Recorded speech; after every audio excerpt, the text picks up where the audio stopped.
Have you heard? Kia is a premium brand now. After the launch of the EV6 GT at just under 100 grand, this is probably, let's call it their second 100 grand car.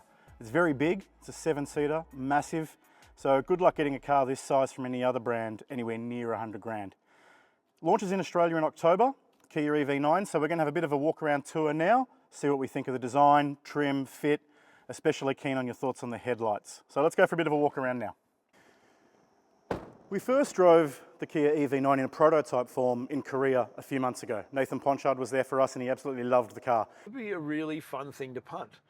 No driving opportunity today, obviously, really just a design tour.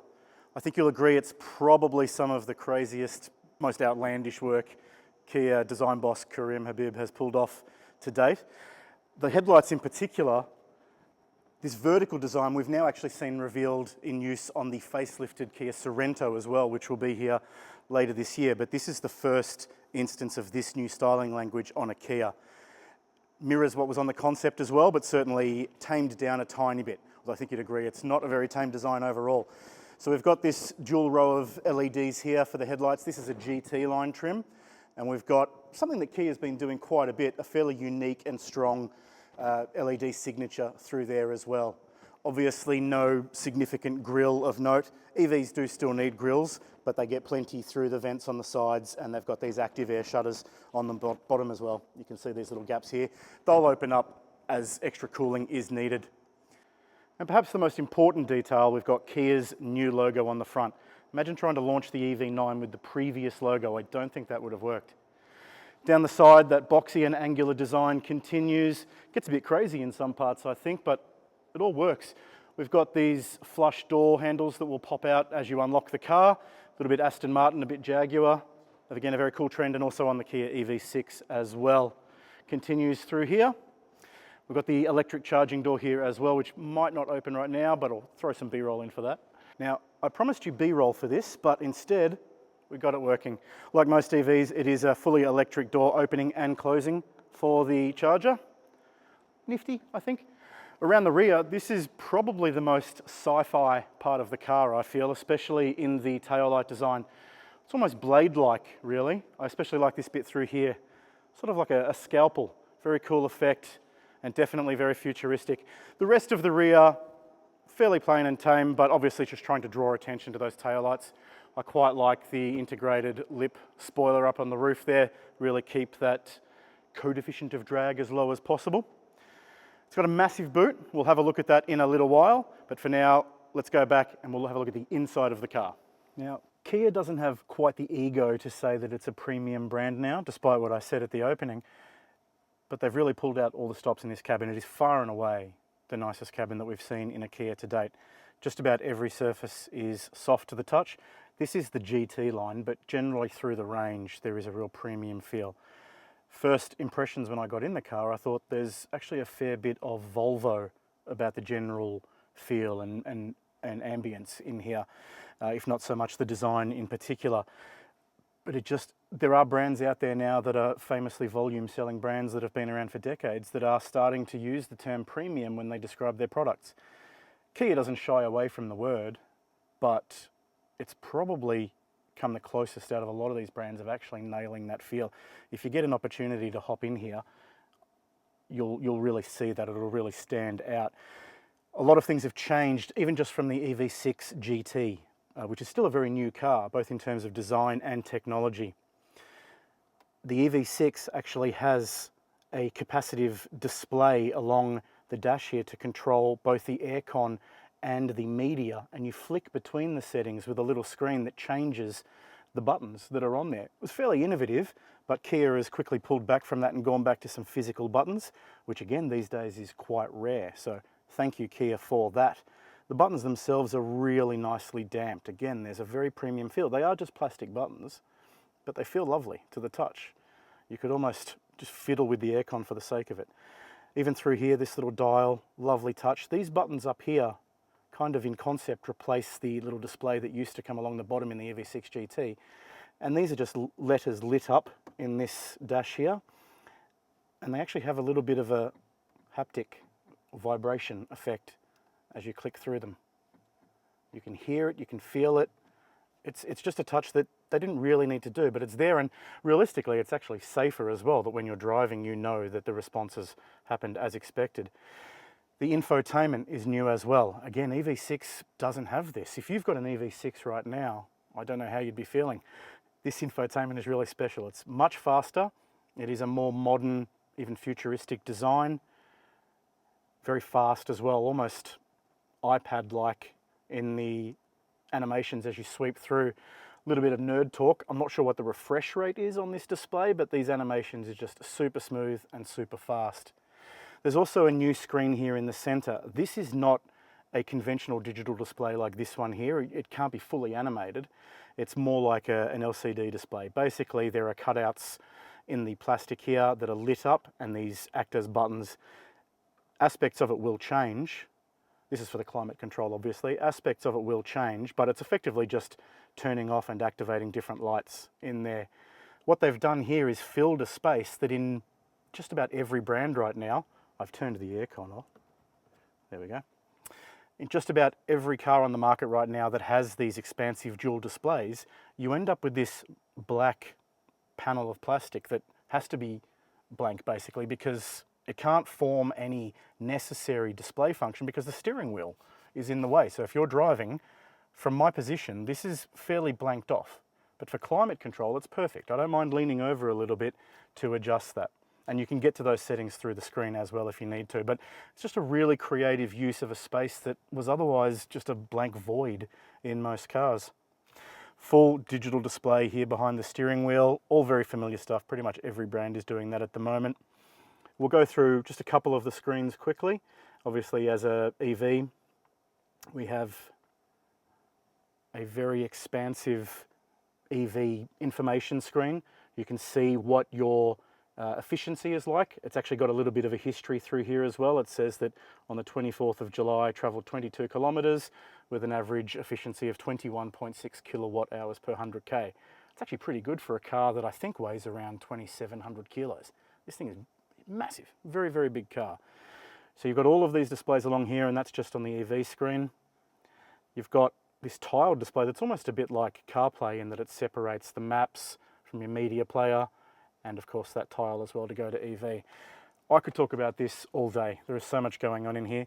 You'll have already seen in the background, in GT line trim, we have this massive camera-based display. It's actually really effective. There are a number of cars on the market now, all EVs that have this, but they just haven't been well implemented in some cars. This is a really good resolution. The angle, the viewing angle for me in this seat is perfect. The only thing you really lose with this type of setup is with a regular mirror you can lean forward and change your perspective, but this is actually a wider view than a standard mirror can offer, so you're effectively getting that result permanently without having to lean forward. As far as storage goes, there's plenty in here. I actually opened the center console when I first got in the car, and that's really shallow. I thought that's absolutely useless. What were they thinking? Wireless charging pad here as well. But because the gear shifter is now over here on the steering column, you get a much larger space here in the center for cup holders. You can flip out these little, which are in a lot of cars now. I'm not actually sure if I'm supposed to just push them back into quite a bit of resistance doing that, but a quick release on the push button there. When you're not using them as cup holders, or if you're only just using one of them, that forms quite a bit of storage. It's not a rubberized bottom, unfortunately, which would have been quite nice. That's just hard plastic at the bottom, so you wouldn't go throwing coins or other clinky gadgets in there. Quite a bit of storage down here as well. Obviously a great place for a satchel or a handbag or what have you.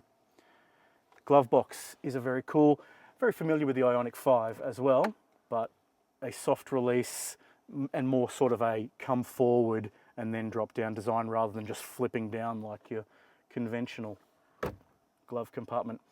And again, I talked about the damping before. Everything in here just has a very premium feel. I can't say enough. As far as materials go, again, as the GT line, most of the surfaces in here that are soft are leatherette, or as we obviously older people know it as vinyl. The lower spec models have a lot more recycled materials. I think there's around 10 different types of recycled materials depending on which trim grade you get into. This may be one here in the GT line. There's a very nice fabric here. overall, it's really, really nice in here. The steering wheel, between the two of them, Kia and Hyundai, which are related brands, have probably about 12 different steering wheel designs across their lineup right now, and they're all great. I haven't seen a bad one. This one in particular is really quite nice. And interestingly, small point, the drive mode and terrain mode buttons are on the steering wheel instead of the center console or the dash where you might normally find them. So all in all, I spoke about the mirrors before. This one up here is electric as well, actually, and again, this is GT line.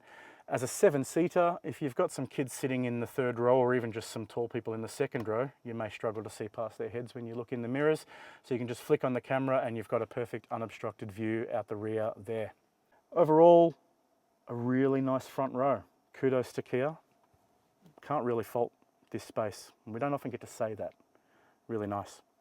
Let's have a look in the rear. Second row. 3-row car, remember? Second row. Loads of leg room. We've got sliding rear seats here, so you can get more legroom than this if you don't have anybody in the rear or if you just don't care about them. Flat floor, again, a common EV trait. The wheelbase enables the footroom.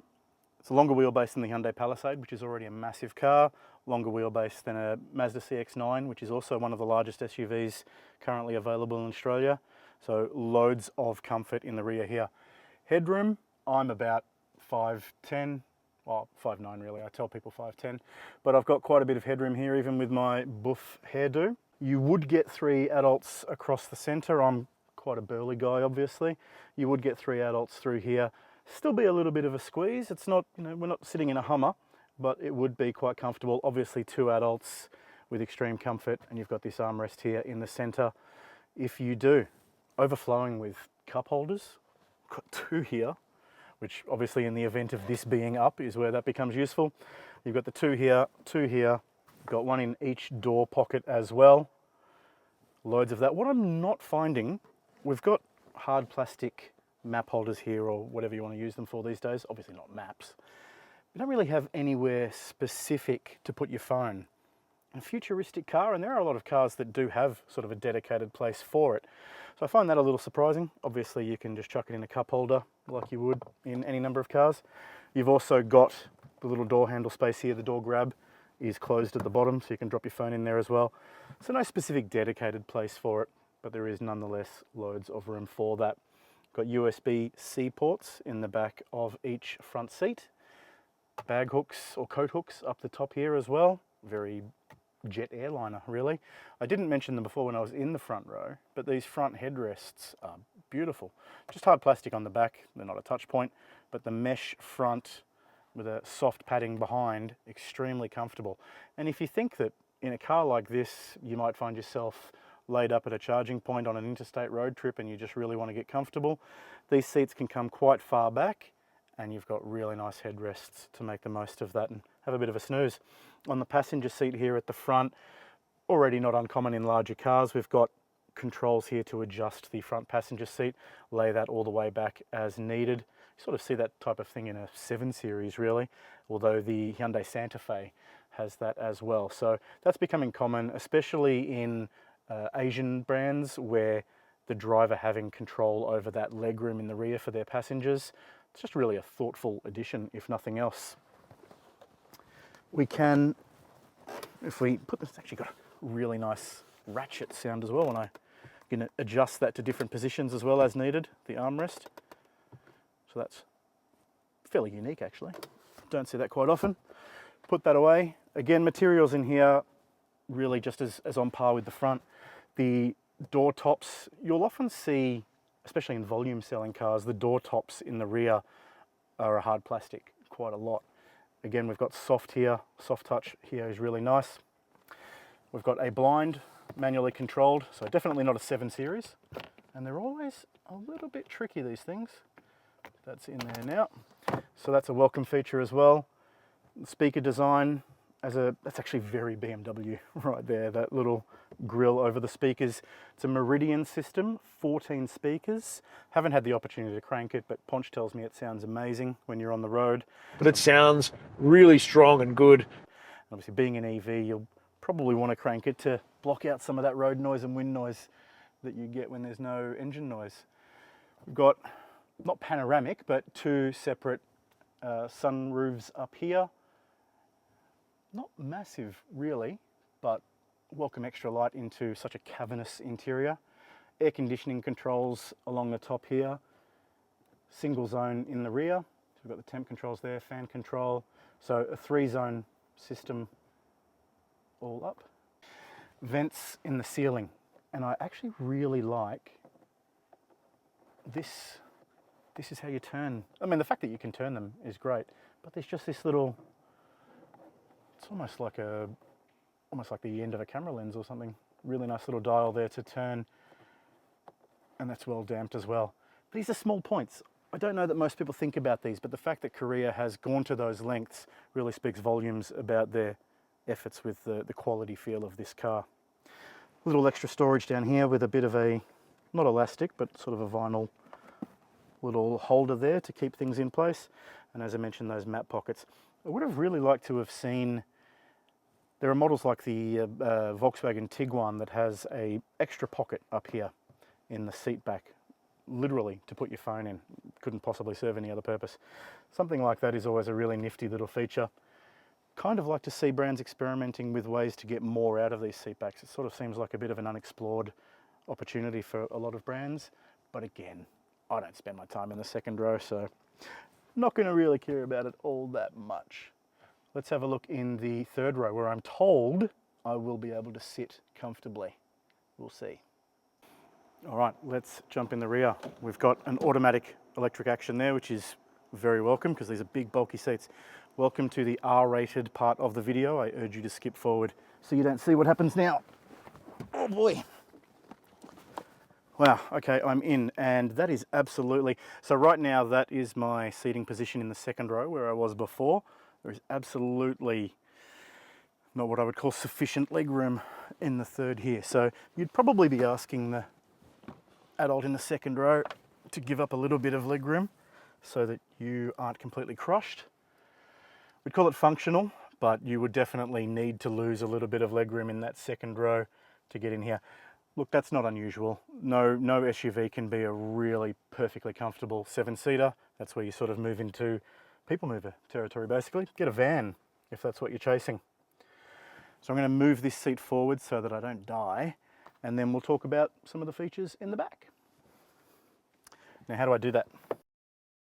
Now, with a little help from my beautiful assistants behind the scene, I now have a lot more legroom in the rear, and I'm feeling pretty comfortable, but obviously you wouldn't be in the rear if legroom were your top priority. Looking forward, the legroom in the second row now is probably about that. So I could lose a little here, give a little there, but it would really be a little bit of Tetris basically. So not an ideal situation, but as I say, no 7-seater really is. Got a number of options and features over here, so I'm going to flip the seat forward so that your camera can get a view of it. And actually, I'm just noticing this is very nice. Like an Alcantara. Probably not actual Alcantara. Very nice headliner in this car. I've only just noticed it. Actually, pretty well catered for in the third row once you sort of get the heaps of headroom. Once you get the complete lack of legroom out of the picture, visibility through this rear quarter window is huge. Like, this is a really premium position as far as visibility goes, and I can see obviously through the second row window as well. We've got this sunroof up here, so quite a bit of light and visibility possible in the third row, which is great if you suffer motion sickness or anything like that. We've got electric recline for the seat. It goes back a fair way. You could have a snooze here, which you can't really say that very often in the third row, assuming you don't have a lot of luggage in the rear, or whatever the case may be. Slowly return that to position. We've got a USB-C port here, again a very welcome feature to have in the third row. This little indentation here is for the cargo blind when the third row is not in position, or I guess you could sort of use it as a little bit of an additional, like a roller coaster bar. That could be cool. Just a plastic unpainted speaker grille here on these two, so the sort of premium aspects drop off a little bit in the third row.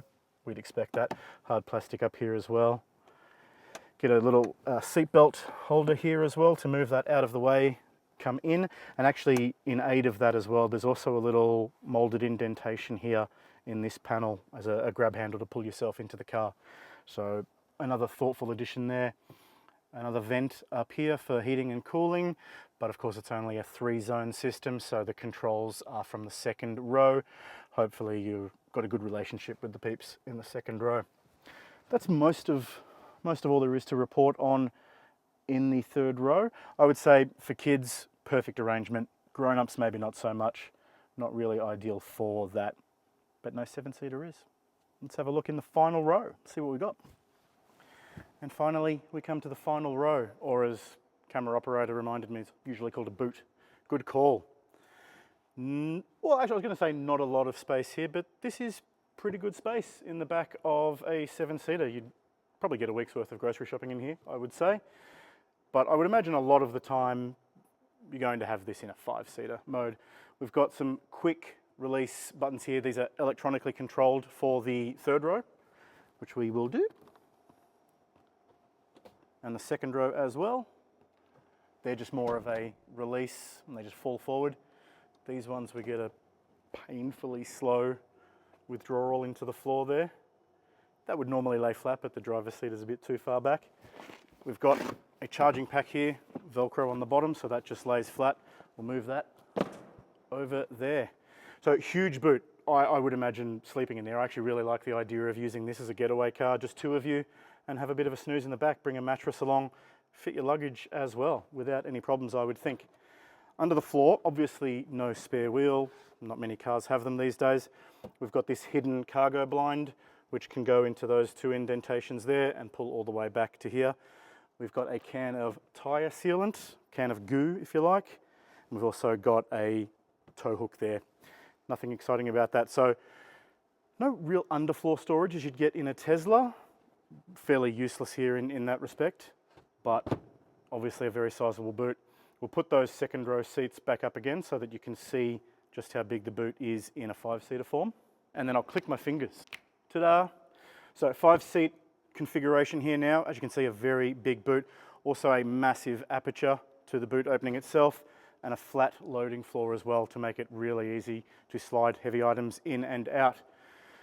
We've got power point here. Standard 240V design there for plugging in any household appliance. EV6 added that sort of feature as well, but as you'll have seen in videos before, you can make yourself a coffee, shave your beard, whatever you like. And that's pretty much everything there is to know, design-wise, about the new Kia EV9. Satin finish, did we talk about that? Fingerprint magnet.